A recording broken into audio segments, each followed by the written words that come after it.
Well, hey everybody, we're with Jerome Hemersbach, and he is at Thomas Duncan Hall in Lafayette. Hey, Jerome, Hey, Rick. how you doing, man? I'm doing super well. There are worse places to be snowed in. Well, a lot worse places to be snowed in, and I Yeah. think every uh, town of Lafayette's size has its fair share of historic buildings and places, hmm and some of them remain active in what there was their original purpose, and some of hmm them are just monuments. But Duncan Hall is very much an alive facility at this point, I would say. Absolutely. We're living it. We Yeah, are. and so as I understand it, it was set up by a group of women, the Community House Association, I think was their what they were called, and they were set up to make Lafayette easier and more attractive for women who were coming here to look for work and to go to school. Absolutely. Um, and they had they did a lot of good work with the YWCA and Civic Theater and a lot of community-based community improvement type of work, and that caught the eye of Thomas Duncan, the hmm Scottish inventor and entrepreneur, and he liked the work they were doing. And I don't know if they asked him for money or if he just offered it. Maybe they asked him and he said, "I can't do it. I wish. I My think it bank was counts on impulse power now," but he came through, as any good Scotty will do. gave her all she got. I think. I think it was kind of a mutual. It was a beneficial arrangement because the Community House Association originally existed in two house residential buildings here where Duncan Hall is on Ferry Street, and then right next door where the old JNC Remax building is here behind us now. Right. And Thomas Duncan, world traveler, collector of many things, also needed a place to exhibit a lot of things that he had. He was showing it in the community house, and there were lines around the block for people to see it. Wow. So both for the need of a new community hall, a new exhibition hall for our community, and a community house where they could kind of continue to foster the same things that you were talking about, the ladies of the CHA, where I'm kind of getting rolling. The Duncan Hall definitely kind of took that on as its mandate as well. And they've had a lot of things go on there over the years. And I think anybody who's lived in the community any length of time has gone to Duncan Hall or used the hall for something or other. I know myself, I used to live across the street Sure. for a while. My stepdaughter had her wedding in there. I've played music in there over the years more than a few times. And I think a lot of people go in and out, but they don't necessarily know the history or Absolutely. exactly how it got there or what it was originally used for. And it's just a really cool spot. Absolutely. I think here, that's JFK stepping out. Right. Uh, 1959 was that? I believe so. Yep. Yeah. He made a speech here in the ballroom. This is one of his faux whistle stops. He wasn't actually traveling by train the whole time, but Yeah. yeah, he had a great speech here reportedly. If he had been traveling by train, they would have let him off on Fifth Street, right down the middle. Yeah, right on the depot. If you ever stop in to visit us in one of our front rooms here, the Thomas Duncan room, we've got a really nice display case showing a lot of Thomas Duncan's electrical metering and stuff that he patented and kind of made his fortune on.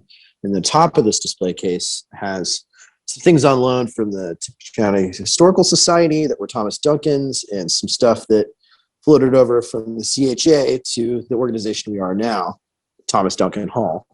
Because we are a continuation of kind of the same organization, the CHA from 1930. So a rich history. The facility has a rich history. Absolutely. And we don't want to fail to mention that the executive director is our friend Julie Pope. Yes, lovely And Julie. Yes, she's really doing great work there so far. And she hasn't been in there for a long time, but she's doing good things. And I know that her intention is to continue to be a big part of community activities and to encourage people to come out and use the hall. absolutely. I met Julie. She was officiating a ceremony that was taking place here at the hall, where the bride and groom's original officiant had bailed like 12 hours beforehand. Oh, So Julie stepped in and is licensed to do those and did the ceremony. And that was my introduction to her. And I had been in Duncan Hall as a child, but I hadn't been in here in years and years and years. And that's kind of how I stumbled into what I do here now. I mentioned having played music in there a few times over the years, and it's really acoustically a pretty decent spot. That's the stage there, Duncan's, and that room. Absolutely. We're looking to do all sorts of unamplified stuff because we really enjoy what our room sounds like. We've got some folks coming in to do some recording in here eventually, just because the space really just kind of inspires you to make good noise. Yeah, we're getting a little tour here. Jerome is on the first floor, and this is what he's showing us is the area where music and things and the weddings tend to occur, and that's the stage area up front there.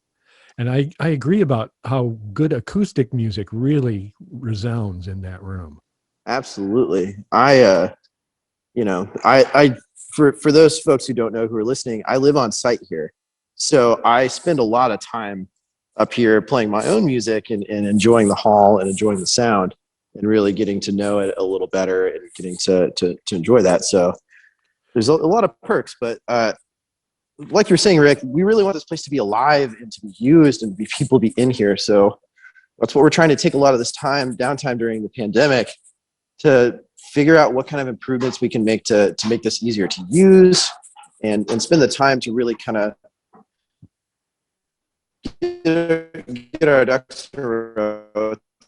Well, it does very new crew. You were speaking about the pandemic. It looks like we're definitely kind of turning the corner, starting to turn the corner on that. So one would think that, maybe by summer we'll be coming out and doing some things, and Duncan Hall is a really great spot to do stuff musically and other things, weddings and great. And it's a wonderful building and well kept.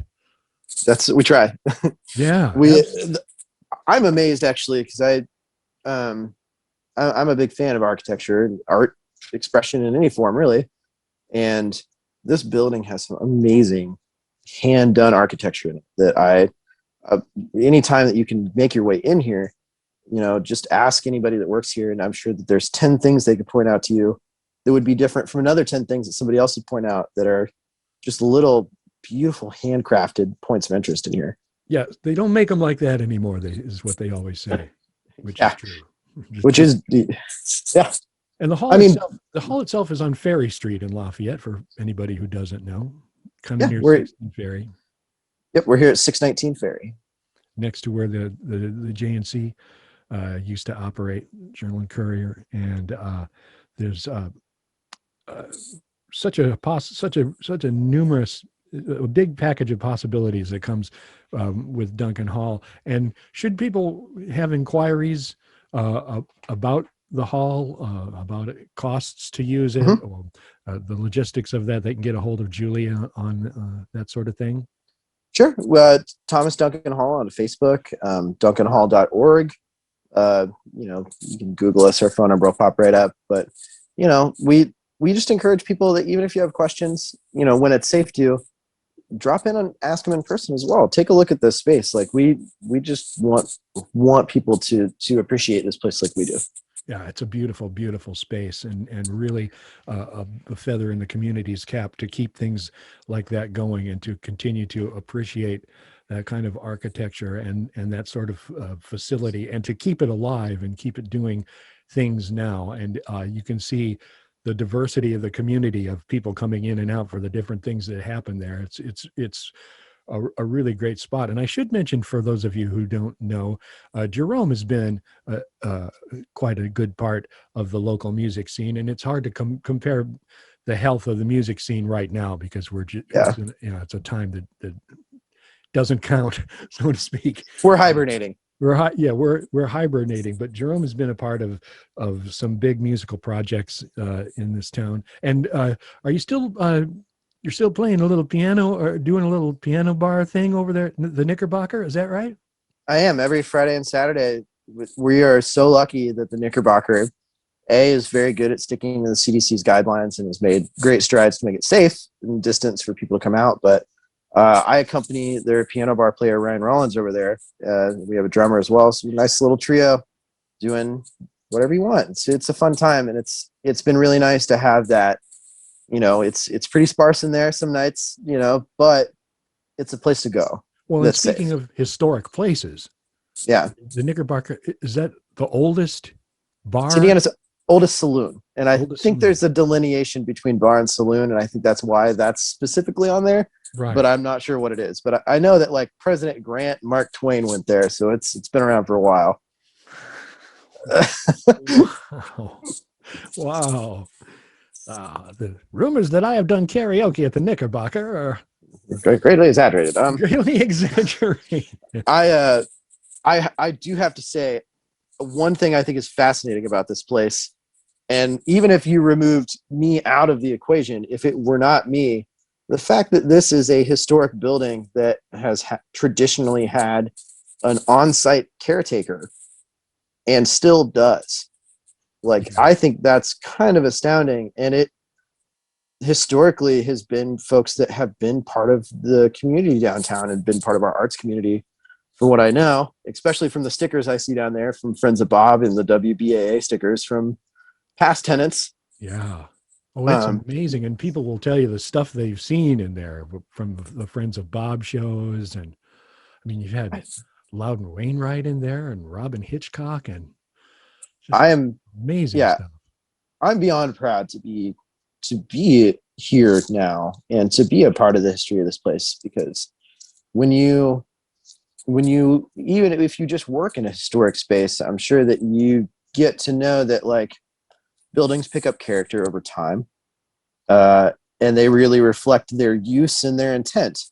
And to be in a place like this, that's intent is to foster goodwill in the community and to give people a place to exhibit things they care about, like that has really been transformative and rejuvenative for me as to be tied to this place in that way. So I feel very lucky. Well, we're just going to let people know that if they're considering an event and considering a venue, that Duncan Hall has many good things to say about that kind of a facility, and it's obviously run by good people like Julie Pope, and with Jerome's help, it continues to be a feather in the cap of the community, and we look forward to when things loosen up and more things are happening in there. And how about you musically? You have irons on the fire right now? Always irons on the fire right now. Let's see. I'll run down a quick list of plugs here. I will briefly plug Cody Hall, our good friend. Coyote Bear has an EP release that he did some filming here from Duncan Hall, and I got to play a song with him for his EP release, and that's coming out February 26th. Frank Muffin just released the entire compilation of the Year of the Muffin for pre-order, and last year. That's an amazing project that people should know about. They've put out a song a week. Yeah, full studio tracked and mastered, and we made some strides before COVID hit, and then found a way to keep put the finishing touches on during. But we did 54 songs in total, so we had 2 extras for you. We're going to get Hans and Brittany on this podcast too. We'll have them here. They've done stuff like that with us before, so we'll get them in here. But those are some amazing projects. And again, if you looking for a stage or a decent venue or even a place to hold a meeting, we had a quinceanera in here the other day. People have been holding a lot of their live stream events. We have good internet here, and enough space that you can be socially distanced. There's a church that hosts in here. You would be hard pressed to tell me something where people get together to look at each other's faces that has not happened here. Amazing. That's Duncan Hall, and that is Jerome. Jerome, we appreciate your time, man. Thanks, Rick. Great to talk to you. Thank you. Do take care, and you too. Good luck with the hall, and tell Julie we said hello. Always. All right, bud. See ya.